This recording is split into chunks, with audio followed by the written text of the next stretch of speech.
আজকে ছাবের আব্বু চলে যাবে। হ্যালো এভরিওয়ান, কেমন আছেন সবাই? আশা করি আপনারা ভালো আছেন। আমরা আল্লাহর রহমতে ভালো আছি। আরও একটি নতুন ভিডিও নিয়ে আপনাদের মাঝে চলে আসলাম। সম্পূর্ণ ভিডিওটি দেখলেই দেখতে পাবেন সারাদিন কী কী করলাম।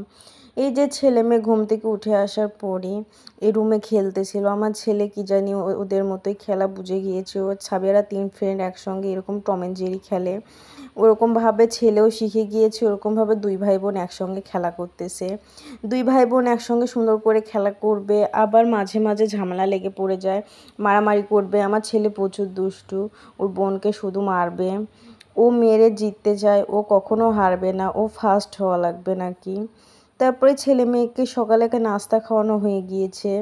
তারপরে এই যে দুপুরে রান্নাবান্না করার জন্য চলে আসলাম। আজকে মসুরের ডাউল দিয়ে তারপর পুঁই শাক দিয়ে রান্না করব।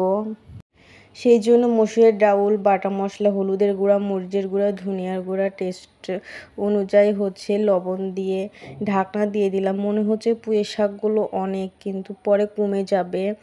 এই যে দেখতেই পাচ্ছেন অনেকটুকু কমে গিয়েছে। তারপরে যে নেড়ে চেড়ে দিচ্ছি, এখন কষিয়ে নিব। এই যতটুকু পানি বের হয়েছে এই পানিতে এই পুঁই শাক আর ডাউলটা কষিয়ে নেব, তারপরে পানি দিব। পুঁই শাক আর ডাউলটা কষিয়ে নেওয়ার পরে পরিমাণ মতো পানি দিয়েছি। তাই পানিতেই এখন ডাঁটা, তারপরে ডাউল যতটুকু সিদ্ধ কম আছে একদম সিদ্ধ হয়ে যাবে, বলক উঠে গিয়েছে। তারপরে নামিয়ে নেওয়ার পরে এখন বাগার দিব। পেঁয়াজ, কাঁচামরিচ, তারপরে রসুন, তেজপাতা এগুলো দিয়ে নেড়েচেড়ে ভেজে নেওয়ার পরে বাগার দিব। পেঁয়াজ, কাঁচামরিচ নেড়েচেড়ে কিন্তু ভেজে নেওয়া হয়ে গিয়েছে অলরেডি, দেখতেই পাচ্ছেন। এখন আমি ফোড়নে ডাল সম্বারা, তারপরে কয়েকটা জিরা ফোড়ন এগুলো দিয়ে দেওয়ার পরে নেড়েচেড়ে তারপরে ইয়েগুলো দিয়ে দিব। এই যে সিদ্ধ করে রাখা পুঁই শাকগুলো দিয়ে দেওয়ার পর নেড়েচেড়ে কিছুক্ষণ রান্না করে নিলেই কিন্তু রান্না কমপ্লিট হয়ে যাবে। এইদিকে ছেলে মেয়েকেও মাঝে মাঝে এসে দেখে যাচ্ছি। ছেলে মেয়ে তো খেলা করতেছে খেলনাপাতি দিয়ে। আমার ছেলে ওর আপুর খেলনাপাতি দিয়েই খেলে বেশি মজা পায়, ওর খেলনাপাতি দিয়েও খেলতে চায় না। ছেলে মানুষ কিন্তু গাড়ি পছন্দ করে, কিন্তু আমার ছেলে অন্যরকম। ওর বোন পুতুল নিয়ে খেলবে, পুতুল নিয়ে ও খেলতে যাবে। আবার রান্নাবান্না ওর বোন করে জন্য ও ওইগুলো রান্নাবান্না খেলতে চায়। এই তো এক অবস্থা। তারপর এই যে পুঁই শাকটা কিন্তু রান্না কমপ্লিট হয়ে গিয়েছে, এখন নামিয়ে নিব। আর প্লেটে ছেলে মেয়ের জন্য ভাত বেড়ে নিয়েছি। আজকে দুপুরে শুধু পুঁই শাকই রান্না করেছি। তারপর কালকের কুমড়ো ভাজিটা ছিল, সামান্য একটু মাংসের তরকারিও ছিল। এই তরকারি দিয়েই ছেলে মেয়েকে খাবার খাওয়াই দিয়েছি। তারপর এই যে ছেলে টিভি দেখতেছিল। আর খাবার খাওয়ানোর পরে আর বাহিরে এত পরিমাণ গরম পড়েছে 2 দিন ধরে, রুমে থাকা যাচ্ছিল না। মনে হচ্ছে একটু বৃষ্টি হলে ভালো হতো। তারপর এই যে ছেলে মেয়ে খেলতেছে আরেক রুমে এসে। আমার ছেলে তার আপুকে সে হাতি বানিয়েছে। সে হাতি হাতি হাতি বলে বলে খেলতেছে।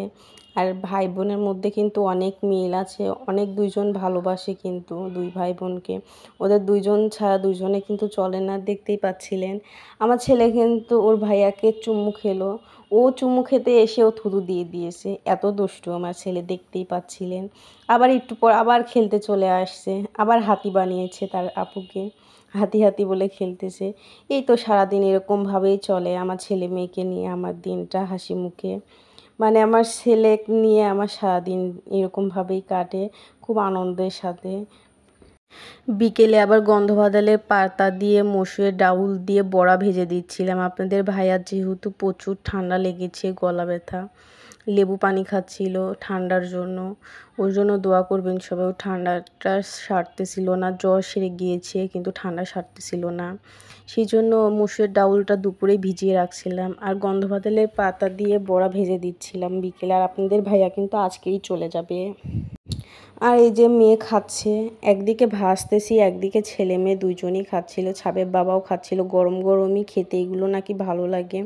আর গন্ধ বাদালের পাতা দিয়ে বড়া বানিয়ে খাওয়া নাকি অনেক উপকার, ঠান্ডা নাকি সেরে যায় আর খেতেও ভালো লাগে। কিন্তু আপনারা কি কখনো খেয়েছেন এরকম গন্ধ বাদালের পাতা দিয়ে বড়া বানিয়ে? না খেয়ে থাকলে একবার হলেও খেয়ে দেখবেন, ভালো লাগে। একদিকে কিন্তু বানাচ্ছিলাম, একদিকে ছেলে মেয়ে খাচ্ছিল। বানিয়ে দিচ্ছিলাম, ফুঁড়ে যাচ্ছে। আবার এই যে বাটি নিয়ে আসছে আমার ছেলে, এখন নিয়ে যেয়ে ওর বাবার কাছে যাবে। বাবার সঙ্গে রাশিদ খাচ্ছে একসঙ্গে। সন্ধ্যা পরেই ছাবের আব্বু চলে যাবে, সেই জন্য জামা কাপড়গুলো গুছিয়ে নিচ্ছে, যেগুলো কেচে দিয়েছিলাম একপাশে রেখে দেওয়া হয়েছিল ওইগুলোই গুছিয়ে নিচ্ছে ছাবের আব্বু। আর আমার ছেলে দুষ্টামি করতেছে ছাবের বাবার বেল্ট নিয়ে। আজকের মতো ভিডিওটি এইখানে শেষ করলাম। আল্লাহ হাফেজ।